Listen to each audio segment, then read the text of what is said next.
Hey, what is up, everybody? I am here to give you a Breaking Bad review. It's been a little over 3 weeks since I've done one. The reason why I've kind of stopped doing them is because I got busy doing other things, and yeah, that was kind of the whole reason why. But I'm back to give you another one. So let's talk about this review. It's called this is season 3, episode 11. It's called Abiquiu. I don't know how to say the word. It's gonna be in the title, so. Yeah, and it came out on May 30th, 2010. And the episode kicks off. It shows like a flashback of Jesse and Jane, his old girlfriend, before she died. And if you want to know how she died, check out the video I made. It's like the second to last video in the season 2. And they're looking at some paintings, and I remember they were actually having this painting, and Jane had lied to Jesse and said that there were some pictures that looked like vaginas. I thought that was awesome stuff. But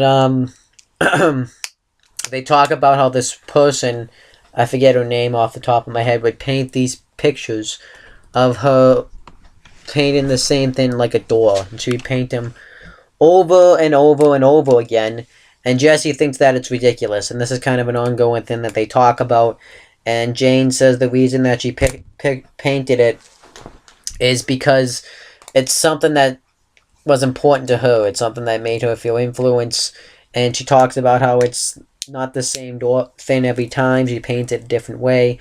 And she talks about how it's like life. People don't just live once. And they say, why bother having sex? It's going to be the same no matter what. Why bother watching sunsets? And Jesse's like, yeah, but a door.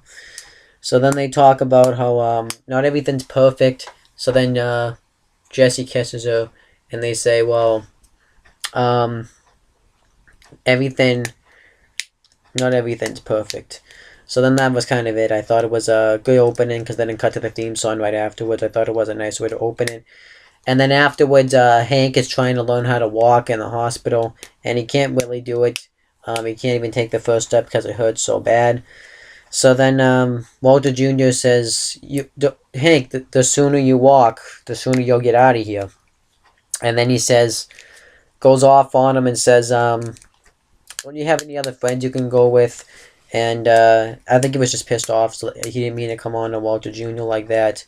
And I think he's just pissed that he's there in the first place. And Walter Jr. says that it's okay. It happens.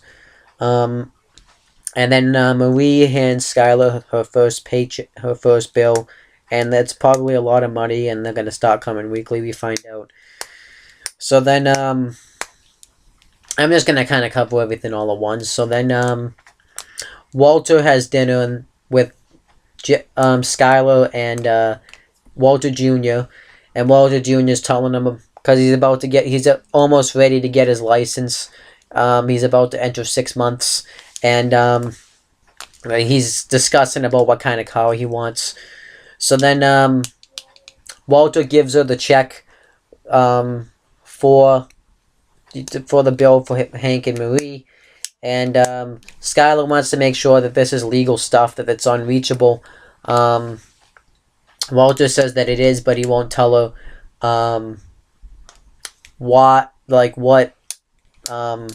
who was giving him this checks. So then eventually he caves and kind of tells her because she keeps asking him, and it's from Saul. And when they were waiting for him, there's like a bunch of criminals until it's just them. So I thought that was pretty cool. But so Saul even like kind of calls Skylar pretty. He says that when he thinks of Skylar's name, he thinks of a beautiful sky. He talks about how about the little gambling story, and he finds out that it was Skylar's story, and he pretty much calls her pretty and all that. And he says, I'm surprised that Walter ended up with a girl like you. No one would have believed that you guys were together. So then Saul is going to explain about the whole laundering thing, the way he did with Jesse. I believe it was the last episode, or the episode before that. And Skylar knows what it is because she works in that environment. and they're going to talk about how eventually Walter's going to pretty much be invested in a company, and the company is going to be laser tag. If you don't know what laser tag is, it's when you wear the vests and you just, laser tag it. You should know what laser tag is. Um, and Scott, at first, is thinking the same thing that I am. What? Because you wouldn't think that Skylar, because that's not the type of thing that Walt would invest in. No one would believe it. So then, but Saul says, "Hey, I've been doing this for a long time, and everyone would believe it." So Skylar and Walter are going to talk about it in the car, and Walter tells her that this is now an ongoing thing. He has a 3-month contract with. Well, she doesn't say that it's with Gus, but he says that he has a 3-month contract. So Skylar says, "Hey, why don't you invest in this car wash?" And it's the car wash that he had worked with in season 1. Like the first ever episode. I don't know if you guys remember that, but that's what he's going to invest in. And it makes sense because it's a story that everyone believes. It's a business he is familiar with. He worked there for 4 years. Makes perfect sense. So Walter talks to Saul about it. And Saul doesn't think it's a good idea because they don't have a Danny that's going to help get his story straight. Because even though that no one's going to believe that Walter is invested in laser tag, the Danny can make the story work. So then later on, Skylar offers to be Walter's Danny. He's going to run the business. And Walter says, "No, I don't want you to be involved in this." But Skylar says, "Oh, well, she's already involved in this." And she's like, "Yeah, well, you don't have a right to be because we're not married. We're divorced." And then Skylar kind of takes a pause. And Walter's like, "We are divorced, right?" And Skylar says, "Well, I never actually got into filing the papers." So technically they're still married. Walter did sign it, but she never actually filed them. So I thought that was pretty awesome stuff. They don't really touch on this anymore in this episode. That's kind of all they do. But I'm assuming Skylar, because I think Skylar's suggested taking over that company, and being the Danny, the one that lies about all that stuff. They don't touch on it anymore in this episode. I thought it was pretty solid stuff that they did. So then Hank finds out that he can go home now. He's going to have all this hospital setup stuff and all the ways that he's going to be setting up. But Hank doesn't want to leave the hospital until he can walk out. So he's pretty pissed off about that. I thought that's good. Hank seems like he's pretty pissed that he's in this situation in the first place. So I really like that. The reason I think they're kind of doing this with Hank is, one, it's believable because technically if you got shot in the legs, obviously it's going to hurt. But I think they want to kind of keep him out of the loop with the story also because he was very close of catching Walt with this whole meth thing. So obviously they had to do something because to keep him out of the loop. I think by next season he'll be back trying to figure it all out. So then what happened? So then Jesse can't really get, because he's been stealing the meth from Walter when they make it with Gus, and now Walter's watching him like a hawk. So then Jesse goes to the meeting, and we meet a new person. Her name is Andrea, and she doesn't really want to be at these meetings. So then Jesse talks to Badger and Skinny Pete and asks how much they're selling. Says it's going to be tough for him to get product too since he's being watched like a hawk by Walter. And they say they're not selling too good because these are people that are trying to better their lives, and it's not easy to sell to these types of people. So then Jesse says, So then Jesse's pissed off about it, so he's gonna use Andrea to sell the stuff to. And then he gets into a relationship with her, but I think he was just using her to get her to sell the product. So then Jesse does bring it up, says I can get some off, but then she finds out that she has a kid named Brock. And I thought this was pretty awesome stuff.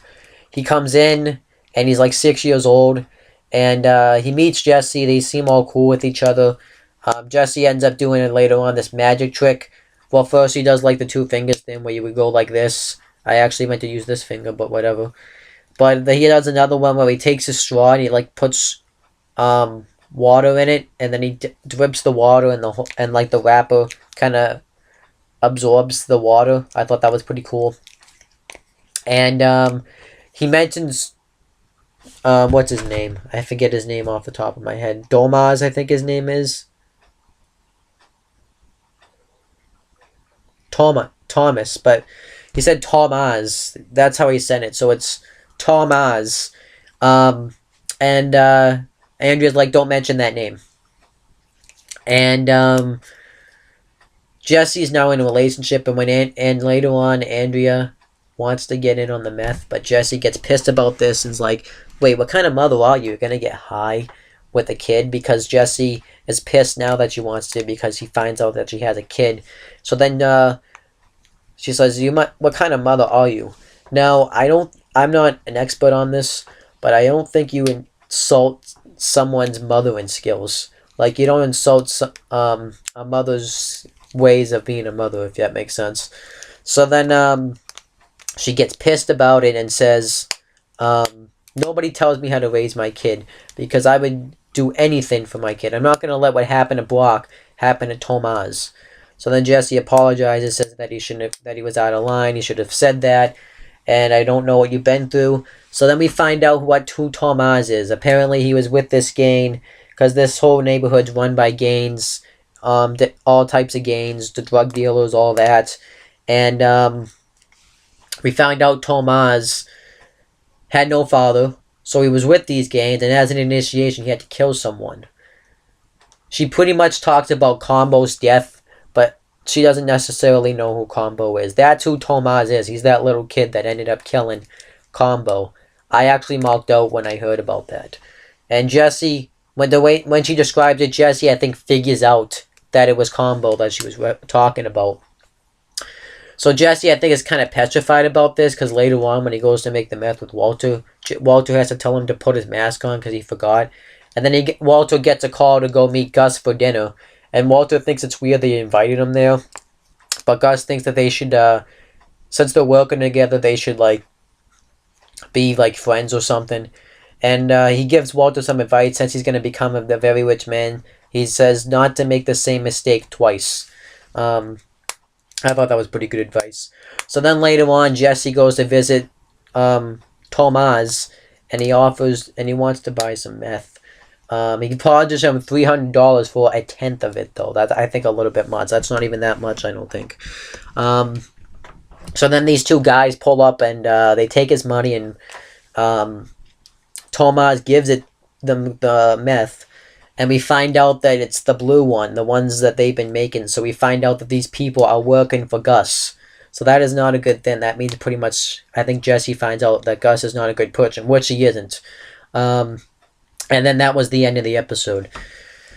Overall, I thought it was a pretty good episode. I enjoyed it. I liked the stuff with Walter. It was cool to see the car wash again where Walter had worked before. I liked the stuff with I liked how we found out about Combo, that they brought that up. I thought it was just a pretty good episode this week. I enjoyed it. So that's my thoughts on this episode of Breaking Bad. I'm going to come back after I watch the next one and give you another review of it. So that's pretty much it, guys. See you later.